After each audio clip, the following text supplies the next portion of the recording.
مسجدوں میں رونق لگی ہوئی تھی، بازاروں میں رش تھا، لوگ عید کی تیاریوں میں مصروف تھے۔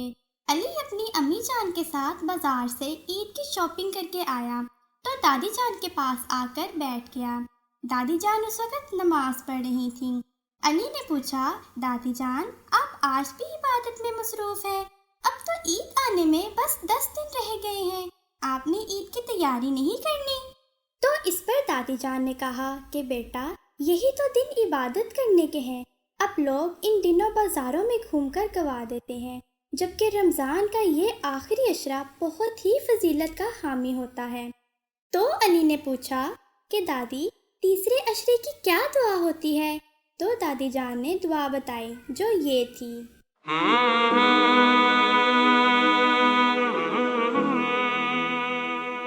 اللہم انک عفو تحب العفو فاعف عنا۔ اے اللہ، بے شک تو معاف کرنے والا ہے، معاف کرنے کو پسند کرتا ہے، بس ہمیں معاف فرما دے۔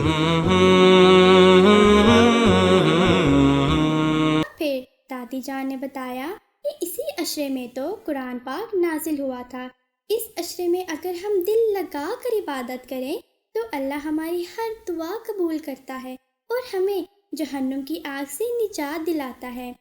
علی نے سن کر کہا، اچھا کیا دادی جان، کیا آپ نے مجھے بتا دیا؟